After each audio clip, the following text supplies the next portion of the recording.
কি কি কি দাও মূলাটা দিই। খবরদার আমাকে এলাকায় আমাকে পাশের বাড়ি এই মূলা খাওয়ালে তালাক হয়ে গেছে। মূলা এটা কোনো খাওয়া নিল মানুষে খায় খাইলে পরিবেশ দূষণ হয়, শব্দ দূষণ হয়, মানুষে খায় গরুতে খায়। আচ্ছা মূলা খাওয়ান লাগবো না, তুই কচু শাক কচু শাক খাবো কি আমার কি সমস্যা কি? পালং শাক আনছে কোনো চেঞ্জ নেই। কি কবিরাজ বাড়ি এটা বুঝলাম না। হ্যাঁ সব শাক সবজি, কোনো আমিষের ব্যবস্থা নাই। এই পিলে এই সমস্ত জিনিসপত্র খাইলে এটা কি আমার শরীরে বল হইবে? আমি তো ভাবছি যে এইসব খাইলে তোমার শক্তি হইব, এই লাগা এই আয়োজনগুলো আমি করছি। আপনি আউগারি ভাবেন কি লিখি আম্মা জিগেই ভাববেন না তো ভাবিয়ে কারা ফালাইছে নেই আপনি আর আব্বাই খান আপনাকে শক্তি হোক। ভাব খানা নবাব আইছে বাংলার নবাব, তো এতই যদি নবাবি নিজে বাজার করে আনলেই তো পারো। নবাবে কোনোদিন বাজারে গেছে, সিরাজদৌল্লা বাজারে গেছে না টিপু সুলতান মাছ বাজারে গেছে? কোন আমনে ইতিহাস না জানিয়ে কথা বললে এইরকমই হয়। কাশেম কোথায় আর কোথায় নবাব সিরাজউদ্দৌলা? তা হয় কাশেমরে কাশেমই গেবেন, নবাব সিরাজউদ্দৌলা কইতে দরকার। আমি তো একটা জামাই, কি ব্যবস্থাটা কি আমি বুঝলাম না। ডাইরিয়া দেখেন কি পানির মধ্যে ভুলে ডাইল দিয়ে হেলাইছে। এই যে কোনো খাওয়া নইলো শিশু মাছ আনছেন বাজারে, তো এই খাইলে মাছের উপর অত্যাচার করা হয়। এত কথা দা পেঁচাইয়া একটা ডিম ভাইজা নিয়ে আয়, তবুও মুখটা বন্ধ কর, কথা থামা। সেই তো আন্ডার কথা কইয়া ঠান্ডা মেজাজটারে গরম করিয়ে দিচ্ছে। তোমার একটা লিস্ট করিয়ে দিচ্ছি আমি, লিস্টটা বারে হাও নাই আমার মধ্যে কবুতরের মাংসের কথা লেখা ছিল, আমার মনে আছে। আন্ডার যে বুঝ দেয় আমারে, আমি বলে আন্ডা খাবো। তোর জামাইয়ের কথায় আমার বাড়ি চলবে না। এই বাড়িতে থাকতে হইলে আমাদের কথাই চলতে হইব, আমাদের কথা খাইতে হইব, কাজ করে চলতে হইব। আমি তো কই হয়তো শুনে না। এখন থেকে ঠিকই শুনতে হবে। বিদেশে গিয়ে কত কোটি টাকা নষ্ট করে আইছে, সেটার কোনো হুঁশ নাই। বেশি বেশি কথা আছে আমার। আমার কয় লাভ আছে, হারে করতে পারো না সামনে সামনে। হ্যাঁ রে, আমি কইতে যাই আর অপমানি হই, মানি জোটা থাকে।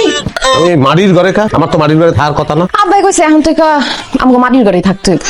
আব্বাই বলছে, আব্বাই বললেই কি হইবে? নাই তুমি কি প্রতিবাদ করছিলে? আপনি ওই জামাই তো বিদেশে যাওয়ার আগে কোনোদিন মাটির ঘরে থাকেন নাই, তার তো কষ্ট হইব, তার তো অভ্যাস নাই। ভূমিকা করিয়া লাভ নাই। এরপর হে কি বলছে এই বলো। এরপর হে কি বলছে সেটা আমার ঠিক মনে পড়তেছে না। তোর বিয়াটা করিয়াই আমি ভুল করছি ঠিক জানি। যত দিন যাইতে আছে তত আদর করতে আছে আমার, তোর ষড়যন্ত্র হইতে আছে। আমি বলতে আছি ঠিক আছে, ষড়যন্ত্র কিভাবে নস্যাৎ করতে হয় কাশেম ভালো করেই জানে।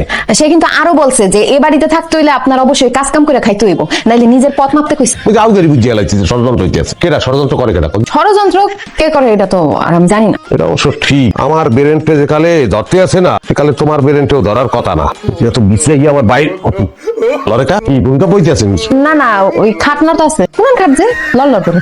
খুব ভালো তো, ঘর পুরান, খাট পুরান, বউ পুরান, আমি পুরান, মাজাটা ভাঙনের ব্যবস্থা করছে না।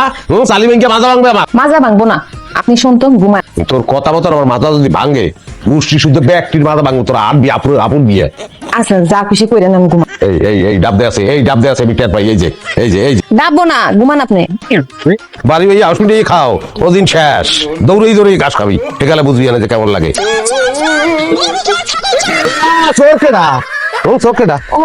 সৌদির তো নাইছি হেকালে না চলতে পারো নাই। হ্যাঁ তো কটা দিন কি আছে, এখন চলতে না পারার কারণটা কি এটা বুঝলাম না। না তুমি পিছন ঘুরে আসছিলা তো। হাজবেন্ডের সামনে তুলছেন বা পিছন তুলছেন বা সাইডে তুলছেন বা আমার চক্ষু বান যাও। কেউ যদি তোমার একটা চুল হাতে দিয়ে কয় যেটা কার চুল, আমি তো বললে বুঝছি না আকলিমার চুল। এরই নাম প্রেম, এটা থাকতে হয়। তুমি গরু ছাগলের এনে কি করো? তোমার বাপে যে হুমকিটা দিছে, কাবি খা হুমকি।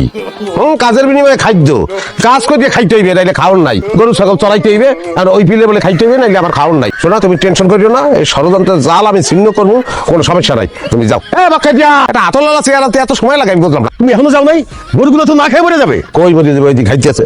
গরু চড়াইতে শেয়াল লাগে। আপনি বলছেন আমার রাখাল হইতে, আমি রাখাল হমু। আর রাখাল হয়েছি যে কিন্তু মান সম্মান খই দিতে হইবে এমন তো কোনো কথা নাই। আমি চেয়ারে বইয়া গরুরে খাওয়াবো, আর আমি লোকরা চেয়ে দিকে সালাম। সে আমার অ্যাসিস্ট্যান্ট, তার রোজ 600 টাকা। গরু চড়া ধরে আমার অ্যাসিস্ট্যান্ট।